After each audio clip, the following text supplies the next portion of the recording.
नमस्कार, माझ्या चॅनलमध्ये तुमचं स्वागत आहे. सर्व स्पीसमध्ये चला मग एक नवीन रेसिपीला सुरुवात करूया. आधी भात शिजवून घेऊ. त्यासाठी पाणी ठेवलेले गरम होण्यासाठी आता मीठ घालून त्याच्यामध्ये तांदूळ टाकून घेऊ. भातासाठी लागणारा मसाला तयार करून घेऊ. तेल टाकून घेतलं आहे. 1 चमचा हरभऱ्याची डाळ, 1 चमचा उडदाची डाळ, 4 ते 5 मिरे घातलेले आहे. 1 चमचा धने घातलेले आहे. त्याने अर्धा चमचा अख्खे मेथीचे दाणे, हिंग हे सर्व परतून घ्यायचं आहे. 4 ते 5 लाल मिरच्या घालायच्या आहे. चांगलं भाजून घ्यायचं आहे. कढीपत्ता आणि चिंच घालायची आहे. चांगलं परतून घ्यायचं आहे. परत तीळ घातलेली आहे. भात पण शिजून घेतलेला आहे. भात तयार आहे आता फोडणीला.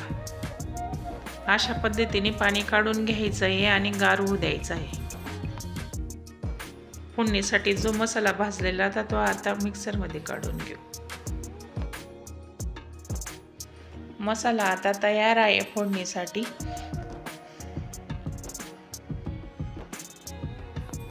अशा पद्धतीने बारीक करून घेतलेला आहे मसाला.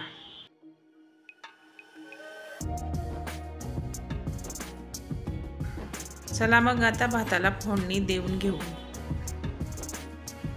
भाताला गरजेनुसार तेल घेतलेलं आहे. आता त्यामध्ये राई टाकून घेऊ, हिंग टाकून घेऊ, शेंगदाणे टाकून घेऊ, अद्रक, लसूण आणि कोथिंबीर घातलेली पेस्ट टाकून घेऊ. आता कढईमध्ये भात टाकून घेऊ आणि चांगलं परतून घेऊ.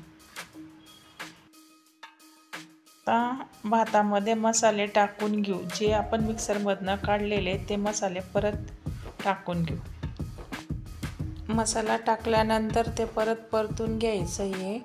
त्यानंतर थोडीशी त्याच्यामध्ये हळद घालायची.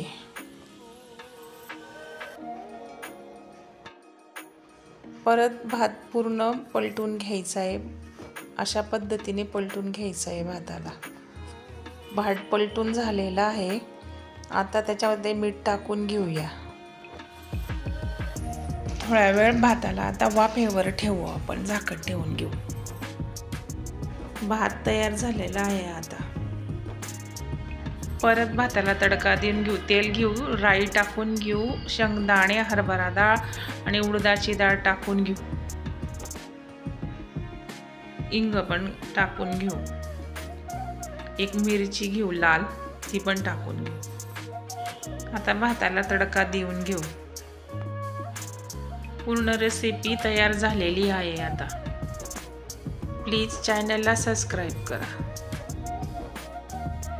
कोथिंबीर आणि कसुरी मेथी घातलेली आहे. भात एक बाउलमध्ये काढून घेतलेला आहे.